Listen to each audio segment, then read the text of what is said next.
Now to CBS. This is the CBS Evening News. Dan Rather reporting. Good evening. Israel today hardened still further its tough line in the occupied territories and pushed ahead with plans to deport Palestinian activists. But the violent confrontation with Arabs showed no signs of dying down. Israeli soldiers shot and killed another protester, bringing the death toll now to at least 32. In the Israeli parliament, Foreign Minister Peres called for political steps to end the violence. He was denounced by members of Prime Minister Shamir's conservative bloc, who accused him of caving in to Arab demands. Bob Simon is covering the crisis. A little village no one had heard of until yesterday was receiving a lot of attention today. It's the West Bank village of Beitin. A Palestinian was killed here Monday. That put it squarely on the protest map. In Jerusalem, there was another kind of protest. The family and lawyers of 4 Palestinian prisoners announced they've dropped their appeal against deportation because Israeli justice, they said, is an illegal charade. Reliable sources say the 4 militants will be dropped in Lebanon during the next 24 hours in defiance of a UN Security Council resolution urging Israel not to expel them. Israel prevented UN envoy Marek Goulding from visiting a Gaza refugee camp today. He was authorized to visit a second camp, but after taking a look down the road, decided against it. Our assessment of the situation was that if we had gone into a camp, there was a danger that there would have been a confrontation between the demonstrators and the army. All over the territories, battle was proceeding, not in the heat of passion anymore, but cold and deliberate on both sides. The weather was helping everyone. Firebombs are less inflammatory on wet roads. Tear gas less crippling on a windy day. The Army says that tactically there's no problem. It could put out these fires and keep them out. But officers say it will take so much force, so much brutality for such a long time that Israel would not recover. Already, this has become part of the landscape for Israelis. It's what teenagers can look forward to, becoming paratroopers on patrol. I never thought that I'll be like a policeman. The hardest part is the involvement with the population, with women, with children. I don't think about it. I think about what I have to do and do it. Meanwhile, other Israeli boys were rushing a badly beaten Palestinian into custody and trying hard to hide him from the cameras. A leading member of parliament here said today, "We Israelis want it all. We want the territories and peace and democracy and a pleasing image, and it can't be done," he said. "We can't have it all." Bob Simon, CBS News, Nablus. Japanese Prime Minister Takeshita arrived in Washington today for high-profile talks with President Reagan and congressional leaders starting tomorrow. The focus will be on trade and how to reduce Japan's huge surplus. U.S. officials expect Takeshita will promise to lift barriers against some American imports. Still, many Americans continue to say they no longer trust Japanese promises on trade. And some powerful groups in Japan are fighting to keep those trade barriers up. Our Tokyo correspondent Barry Peterson reports. It was an amazing sight in a country where anger is rarely expressed so violently. Anger from farmers aimed at the United States.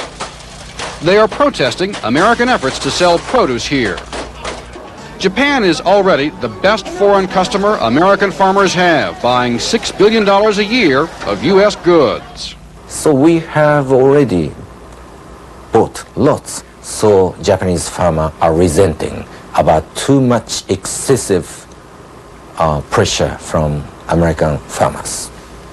What's upsetting the Japanese now is a successful U.S. complaint to GATT, the Geneva-based agency regulating international trade. Member countries supported the American demand that Japan eliminate restrictions on 10 agricultural products, including processed meat and cheese. It was a spectacular victory for the United States and a rather ignominious GATT defeat for the Japanese. The U.S. wants to sell more to help reduce its trade deficit by pushing its best products, what it grows. And an even bigger battle is brewing about one such item that can't be sold here at all, rice. The Japanese government bans imported rice, especially far cheaper American rice. Japan fears imports would destroy its own inefficient but heavily subsidized rice farmers. damaging the nation's ability to grow its most important food staple. Rice is something religious in this country. Farmers here want Americans to back off or risk turning a good friendship upside down.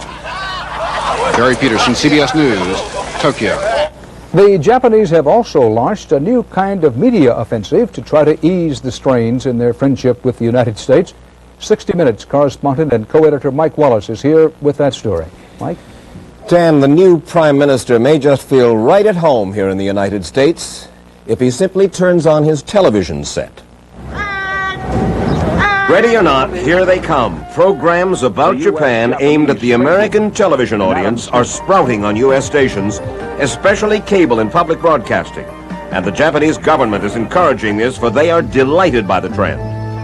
It's a good thing for us to have more opportunities on American TV to explain our viewpoints to the American people. A skeptic has written, Japanese industrialists are invading American television in an effort to make certain there is a positive image of Japan on U.S. TV screens, because the better Americans think of Japan, the better it'll be for future trade relations. I agree with the latter part of the sentence, but I do not accept the premise of your question that the Japanese are invading. The important thing is to have more information available to the people who are watching TV. Samurai Shogun. All kinds of information is available. Lifestyles of the Rich and Famous is devoting 2 special programs to Japan.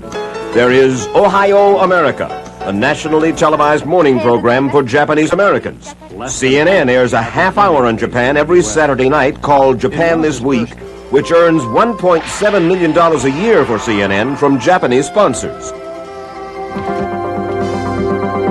This Japanese program is stirring controversy inside America's public broadcasting system. Faces of Japan profiles life there, and it's set to begin its 2nd season on PBS next week. But now 6 of the largest PBS stations are refusing to air it. We're not broadcasting this series because it's our understanding that the Japanese government, directly or indirectly, is putting some funding into the broadcast or distribution of this series. TeleJapan, the company that produces the series, insists that all the money came from private Japanese companies. We haven't any money from government for this series. That's my answer. But the head of the PBS flagship station in New York says that is not what some of those corporate sponsors told him when he was in Japan. They say words like, of course, there's some government money involved. And you say, well, gee, we're not aware of that. And they said, well, that's the way it is. The show's host, Dick Cavett, acknowledges Japan has an image problem in America. He cites an imaginary exchange between Lee Iacocca and Japan's former prime minister. Nakasone says, I must remind you that we have never destroyed an entire American city. And Iacocca says, what about Detroit? Japan hopes that all these programs will soften its image in the United States. Dan? Mike, how sinister is all of this? It is not sinister, but it is unprecedented, else they wouldn't be spending this amount of money on this programming. The Prime Minister is here, Dan, to try to soften up the President, the Congress, and the American people to try to head off tough new trade legislation. And he hopes that these programs will help him do that long after he's gone home. And anticipating our political campaign. More about that later on. Thanks, Mike. This nation's latest foreign trade figures won't be released until Friday, and that kept nervous investors away from the action today as the Dow Jones Industrial Average finished down 16.5 points. Stock prices were down sharply earlier in the day, but a late rally cut some of the losses. And still to come on tonight's CBS Evening News, Bob Schieffer and Bruce Morton with the latest on presidential politics. Bob McNamara on the politics of snow. And John Blackstone on a political protest now headed for the courts.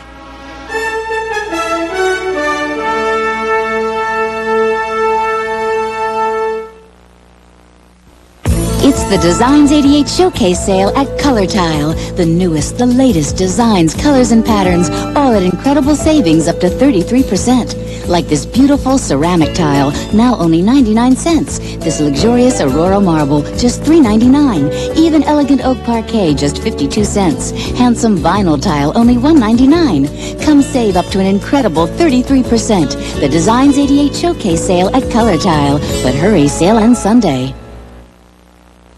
Here's Jerry with a new car. What'd you pay for it? About $5,600. Are you kidding? Does it run on batteries? What's it made of? Cray paper? Does it have a motor? Does it have a motor? Can I kick the tires? Will the door come off the hinges? Hey, guess what? It's a Subaru! Oh, a Subaru! Subaru! Only one inexpensive car is built like a Subaru.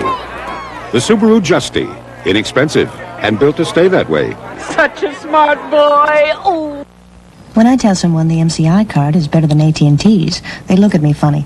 So I tell them our card saves them up to 25%. Then they look angry. But not with me. Until you call, you'll never know how much better a long-distance company can be. Finally, there's an extra-strength antacid that doesn't taste chalky. Introducing extra-strength Maalox Whip. Extra-strength relief and smooth, creamy taste. New extra-strength Maalox Whip. Extra-strength whipped in, chalky taste wiped out. In the important presidential nomination caucuses of Iowa, big stakes are on the table now as time quickly runs down. And today, some of the increasingly nervous major players made big changes in tactics. Republican frontrunner Bob Dole is taking advice to lay off Bush, to stop pressing Vice President Bush on exactly what Bush's role was in secretly getting missiles to the Ayatollah.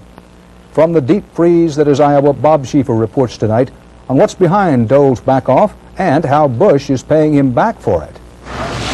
Call it the New Hampshire truce. After all that sniping back and forth, George Bush and Bob Dole took their advisors' advice today and decided to cool it. Declaring Iran-Contra no longer an issue, Bob Dole said this. I've been trying to play that down. I don't have any personal animus, George Bush. And from the vice president, what could be nicer than this? I think it's kind of escalated the personalities going after, one another. And I don't think is constructive. So I want to revert back to the old George Bush, which is less interesting. The cool-off won't be welcome news to all of the Republican candidates, of course. Pat Robertson says he's been delighted to have the front-runners go at each other. If the two front-runners bash each other for the next 2 or 3 weeks, of course, it will help me, I imagine, to gain some of their supporters. Not to worry, the big boys may have cooled down, but the word hasn't filtered back to Iowa, where Bush is running behind and where his field commanders say they have no intention of letting up on Dole and questions they're trying to raise about his financial situation, especially when Dole talks like this. I hope when you get in there and go out of that talk, you say, well, I stuck with Dole because he's one of us. He has claimed that he is one of us. And on the other hand, we could say that he's like the barefoot boy from the Watergate Hotel. Dole misses no chance to stress his small-town roots, and today, despite the New Hampshire truce, the Iowa Bush people level their sharpest attack yet, accusing Dole of talking one way here, another way in New Hampshire. He's not claiming to be one of us in New Hampshire. He's up there having Ronald Reagan pat him on the back in his commercials. He hasn't put those commercials on the air here in Iowa because Reagan's very unpopular here, and Dole is very critical of Reagan in Iowa. And even if Bob Dole has sworn off any criticism on Iran-Contra, Jack Kemp kept it in the news today, joking if he's elected president, he'll pardon both Ollie North and George Bush. Thank you, Bob. And some tactical changes today for the Democrats, too. While Gary Hart is grabbing attention by parlaying his self-portrayal as underdog into top dog frontrunner in Iowa, 2 of the other contenders are going for a new look. Paul Simon and Michael Dukakis are completing new image adjustments. In some ways, they are trading images. Our chief political correspondent, Bruce Morton, is in Iowa with a reality check on what's behind the new Simon and Dukakis messages and the switching of images. Bill, good to see you here. Thank you for... With 4 weeks to go until the voters speak, the candidates are reshaping their messages, trying to emphasize strengths and patch up weaknesses. Paul Simon's weakness has been, you promise big new programs. How will you pay for them and balance the budget? You're telling me that you lower the deficit by cutting interest rates, and you lower interest rates by cutting the deficit. Now, that's a puppy chasing its tail. So Simon has proposed a more detailed timetable for dealing with the deficit. I have said, unless there is a recession, in 3 years, my third fiscal year, I want to have a balanced budget. Look at his ads. The first ones were small-town boy, touchy-feely. This is the new version. This administration has left our nation with huge deficits. We must eliminate them. Nothing bothers me more than the problem of homelessness in this country. Michael Dukakis has the opposite problem. He is seen as a tough problem solver, cold and efficient. He'd be a good governor of Iowa, someone said. Now what he's trying to project in these final weeks is the image of a caring, compassionate national leader. When this race is over, we must have a president who understands the meaning of leadership and the importance of active and involved and caring government, a president who believes in the American dream. I think Dukakis had stressed the technical, and Simon has stressed the warmth, and each one was lacking the other half. So now you find Simon stressing the technical and Dukakis stressing the warmth. They are not abandoning basic principles or changing basic views, but they are trying to present the best message they can these final weeks because the voters have started to listen. Dan? Thank you, Bruce Morton. The government's annual report on aviation accidents out today shows the major airlines had 31 accidents in 1987, the most in 13 years. 4 were fatal crashes, killing a total of 231 people. The commuter airlines had 35 accidents and 58 deaths last year, their worst showing since 1979.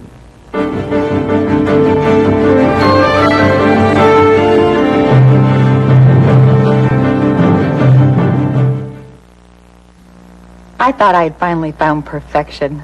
After all, these high-nutrition cereals were made just right. They tasted just right. Somehow they even felt just right. But then Kellogg's put more fruit in this version of Just Right and crunchy fiber nuggets in this one. So if there's more fruit and new fiber nuggets in these cereals that were already just right, what are they now? Just righter? Just perfect? Or just... It's still just right, only better. How about just right on? Or exactly.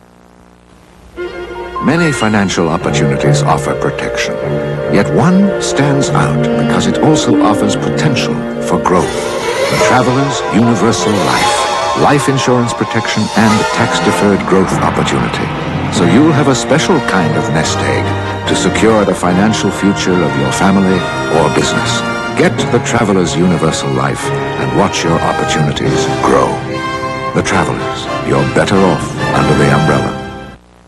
This is Brother Rice. He hasn't spoken a word in exactly 20 years. So I brought him this new FTD Celebrate bouquet. The flowers, colorful bowl, and fun box make it a celebration worth shouting about, right? Send the new FTD Celebrate bouquet. My doctor said Citracel is just as effective as Metamucil, but it tastes great. Look, Metamucil's gritty, so it won't all go through the strainer. Citracel's special fiber pours right through. Citracel, great taste, no grit. Have you noticed the cost of medical insurance is skyrocketing up again? This nasty New Year's surprise is beginning to affect millions of Americans nationwide, and the full impact hasn't even hit yet. Richard Schlesinger reports tonight on this latest ratcheting up of the high cost of getting well. Insurance bills for the new year were up anywhere from 10 to 70% nationwide. In New York, premiums for the health plan that insures about 1 million public employees shot up overnight. 40% to 60%, like that. And that means tightly budgeted state and local governments are facing a multi-million-dollar dilemma. Where will the money come from? They're going to have to cut back in other services, raise taxes, or borrow.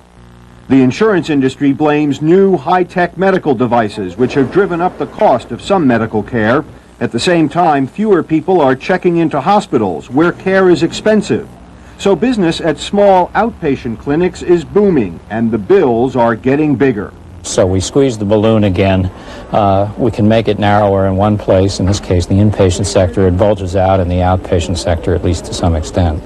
And costs at outpatient clinics are harder to control. The problem is, in the outpatient settings, that physicians and hospitals are not rewarded for cost-effective care. For the nation's elderly, skyrocketing health costs mean Medicare premiums could jump as much as 38%, an added hardship for those on fixed incomes. And this is going to take out a big chunk out of me, you know.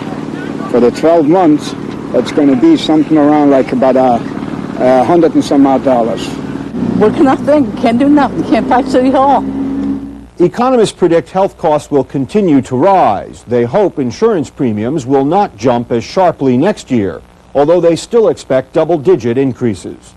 Richard Schlesinger, CBS News, New York. In California, a damage suit has been filed in last year's Blood on the Tracks case, the case of a protester who sat down on railroad tracks trying to stop a military munitions train and lost both his legs. Correspondent John Blackstone reports it's the man who was rammed who's being sued. An amateur video recorded the horror last September when a supply train pulled out of a naval weapons station and drove over a protester who was blocking the tracks. The protester, Brian Wilson, lost his legs. Now, the 3 crewmen who operated the train that day are suing Wilson for the emotional distress the incident has caused them. 2 of the 3 have not returned to work. Well, they're still very distressed and feel misunderstood, let down, betrayed. They are, well, at least 2 of the 3 are still having nightmares. The lawsuit was met with disbelief by Wilson's wife and son, who were witnesses. I couldn't believe that after all that we've been through, that they would actually want to sue us for the emotional stress they've gone through. Wilson himself, who walks a bit every day on his new artificial leg, says both he and the train crew have a common enemy, the Navy. I'm sure that they are suffering and in some sense are also victims of this policy of this, what I call military madness. The train operators are civilians. Their doctor says neither the Navy nor anyone else has offered to help pay for their lost wages or psychological treatment. Wilson says his own recovery has been helped because of his belief that what he was doing was right. What he was doing, and what he continues to do, is protest American military support for the Contras in Nicaragua. Wilson is preparing his own lawsuit against the Navy to cover more than $100,000 in medical expenses. John Blackstone, CBS News, San Francisco. In the Detroit suburb of Royal Oak today, they're celebrating what the hospital calls the nation's first so-called test tube quintuplets. The 4 girls and a boy were born by cesarean section last night to Raymond and Michelle L'Esperance of Clarkston, Michigan. The babies were described as in stable condition, and the doctor said, "We're cautiously optimistic." 5 boys, believed to be the first quintuplets born from in vitro fertilization, were delivered in London in 1986.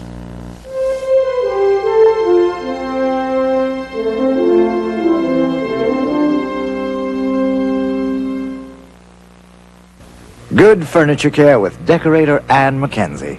Hi, a client asked, how can I tell if my furniture has wax buildup? Well, if you use spray wax frequently, like for everyday cleaning, chances are you've got wax buildup. So use spray wax only occasionally to polish. For day-to-day cleaning, use Endust. It has no wax buildup. After cleaning your best with spray wax, spray Endust. If your cloth gets dirty, you've got wax buildup. So use spray wax only for occasional waxing. Use Endust for day-to-day cleaning. You can depend on AT&T Long Distance thanks to the remarkable people who put our equipment to the test. I love wrecking things. This is a special laboratory. Here we create disasters. One disaster right after another. Why do we do all this? Once we understand how these things can destroy long-distance service, we can build equipment that'll stand up to it. We're reaching further to bring your world closer. Yeah, the storm's over. AT&T, the right choice. When your coffee's smooth and easy, like Sunday morning, and it tastes your way, it's necessarily Nescafe. Great coffee blends to change the way. That's necessarily Nescafe. Post makes the only bran flakes with new zip-pack freshness to keep their high-fiber, best taste fresh longer. I zip when I should have do done. Post natural bran flakes with zip-pack freshness. Zippity-A. You want to see a place where it really looked like winter today? Let's go to the upper Midwest, where a snowstorm cut visibility to near zero as it raced toward the Great Lakes. In Fargo, North Dakota, a state trooper said, "Mister, not even the snowplows can get out." Schools and businesses closed in parts of North Dakota and much of Minnesota, where up to 14 inches of new snow fell. So it's that time of year, called January, when we're reminded anew that winter weather can influence everything from travel plans to whether the kids go to school to the outcome of championship football games. And as we know, the question of snow removal can even raise the issue of mayor removal. Bob McNamara has the latest example. Snow. In Colorado, it's as good as gold. It's made Colorado skiing an almost $2 billion a year industry. But one man's blessing up in Vail is another's bummer down in Denver. I cross-country skied for 4 hours to the doctors, got pneumonia and bronchitis. My car still gets stuck in the ruts on Pearl Street, and I've wiped out the bottom of my car and my husband's car. 18 days after a 30-inch Christmas blizzard, Denver streets are still a mess. And a city that relies on solar power as much as manpower to remove snow has seen only its mayor's popularity melting. Our mayor, I don't know how he would know what was going on here in Denver. He was in Mexico. He was warm down there. Mayor Federico Pena came home to choked side streets, snowbound cars, and a skimpy snow removal budget balanced on the hopes that what the Lord put there, the Lord would take away. We're doing the best we can.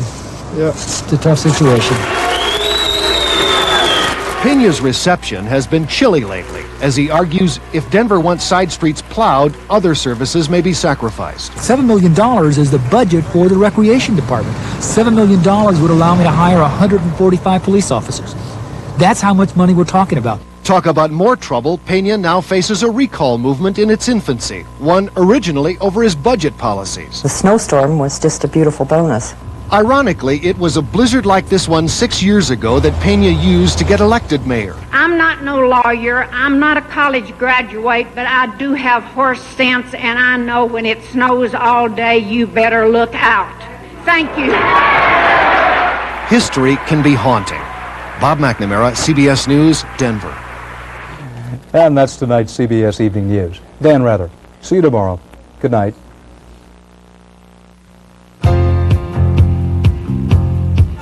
You're on the road to the top, there's no time to stop. You're gonna make your dreams come true.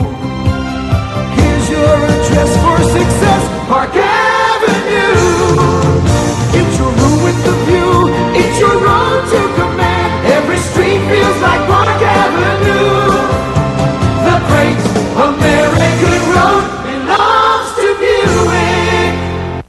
If you're like me with an irritable bowel, stressful days can mean diarrhea one day, constipation on another. You see, if there's too much water in the intestines, you have diarrhea. Not enough, constipation.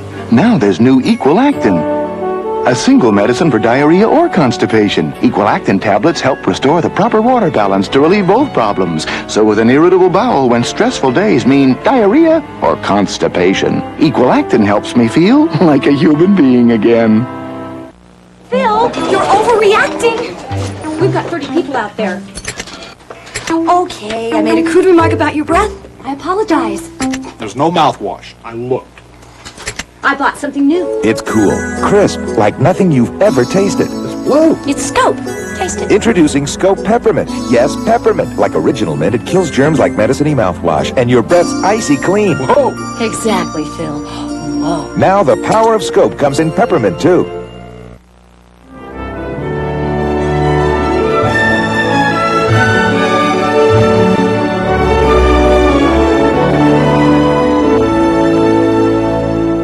I'm Harry Smith. And I'm Kathleen Sullivan. On CBS This Morning, Defense Secretary Carlucci said U.S. policy in the Persian Gulf won't change. Tomorrow, Senator Joe Biden on CBS This Morning. This is CBS. Coming up next on Eyewitness News tonight, Bill Boner's first 100 days in office. An in-depth look tonight at what he's done and what he hasn't done, including a live conversation with the mayor. And the tales about a new drug doctors hope will prevent the spread of AIDS. We'll have these stories, plus the latest on weather and school closings. All that's next on Eyewitness News. I'll have my usual. Prime rib, medium rare, baked potato, no butter. And you, ma'am? Ma'am? Abigail. Hmm? Oh, I must have drifted off.